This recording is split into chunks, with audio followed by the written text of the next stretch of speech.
కేటీఆర్ కవిత మధ్య ఆస్తుల పంచాది ఇక అది తీర్చలేకే కేసీఆర్ ఫామ్ హౌస్కే పరిమితమైండు మహేష్ గౌడ్ అంటా ఉన్నారు. ఇక అదును కోసం హరీష్ రావు కాపు కాసి కూర్చుండు. ఇక బీఆర్ఎస్లో 4 ముక్కలాట. ఇక ఆ పార్టీ పనైపోయినట్లే.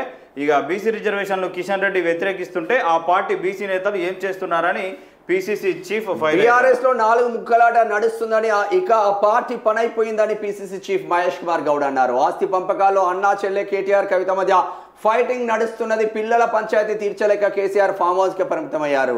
అదను కోసం హరీష్ రావు కాపు కాసి కూర్చున్నారు అని పేర్కొన్నారు. ఆదివారం రెండో రోజు నిజామాబాద్ జిల్లాలో జనహిత పాదయాత్ర కొనసాగింది. ఈ సందర్భంగా జక్రాన్పల్లి మండలం ఆర్గూర్లో కాంగ్రెస్ కార్యకర్తల మీటింగ్ లో జరిగింది. కాంగ్రెస్ కార్యకర్తల మీటింగ్ లో కూడా కవిత కేటీఆర్ పంచాయతీనా? మనం ఏం చేస్తాం? స్థానిక సంస్థలలో మనం ఇచ్చిన హామీలేంది? మన పెన్షన్లు ఎటువాయే? మరి స్థానిక సంస్థలలో మా పెన్షన్ ఎటువైంది అని అడుగుతారు. మీరు పాదయాత్ర చేస్తూ ఉంటే కనీసం ఆమెను గెలవనిస్తలేరంటే ఎవరితో? ఇటు 100 మంది అటు 100 మందిని పెట్టిరు, ఎవరు గెలవకుండా. మరి ఆమె పాదయాత్ర చేసేం లాభం? ఆ పాదయాత్రను మెల్లగా మహేష్ కుమార్ గౌడ్ మహేష్ కుమారే పాదయాత్ర చేస్తున్నట్టు ఆమె ఏడ ఫోటోలలో కూడా కనిపిస్తలేరు. ఆమె కూడా చూస్తుంది, గట్టిగానే దెబ్బ కొడుతుంది. కేటీఆర్ కవిత మధ్య ఆస్తుల పంచాది ఇక అది తీర్చలేకే కేసీఆర్ ఫామ్ హౌస్కే పరిమితమైండు మహేష్ గౌడ్ అంటా ఉన్నారు. ఇక అదును కోసం హరీష్ రావు కాపు కాసి కూర్చుండు. ఇక బీఆర్ఎస్లో 4 ముక్కలాట. ఇక ఆ పార్టీ పనైపోయినట్లే.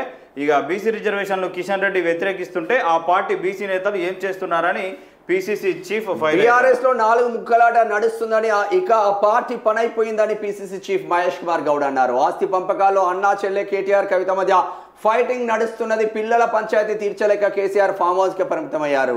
అదను కోసం హరీష్ రావు కాపు కాసి కూర్చున్నారు అని పేర్కొన్నారు. ఆదివారం రెండో రోజు నిజామాబాద్ జిల్లాలో జనహిత పాదయాత్ర కొనసాగింది. ఈ సందర్భంగా జక్రాన్పల్లి మండలం ఆర్గూర్లో కాంగ్రెస్ కార్యకర్తల మీటింగ్ లో జరిగింది. కాంగ్రెస్ కార్యకర్తల మీటింగ్ లో కూడా కవిత కేటీఆర్ పంచాయతీనా? మనం ఏం చేస్తాం? స్థానిక సంస్థలలో మనం ఇచ్చిన హామీలేంది? మన పెన్షన్లు ఎటువాయే? మరి స్థానిక సంస్థలలో మా పెన్షన్ ఎటువైంది అని అడుగుతారు. మీరు పాదయాత్ర చేస్తూ ఉంటే కనీసం ఆమెను గెలవనిస్తలేరంటే ఎవరితో? ఇటు 100 మంది అటు 100 మందిని పెట్టిరు, ఎవరు గెలవకుండా. మరి ఆమె పాదయాత్ర చేసేం లాభం? ఆ పాదయాత్రను మెల్లగా మహేష్ కుమార్ గౌడ్ మహేష్ కుమారే పాదయాత్ర చేస్తున్నట్టు ఆమె ఏడ ఫోటోలలో కూడా కనిపిస్తలేరు. ఆమె కూడా చూస్తుంది, గట్టిగానే దెబ్బ కొడుతుంది.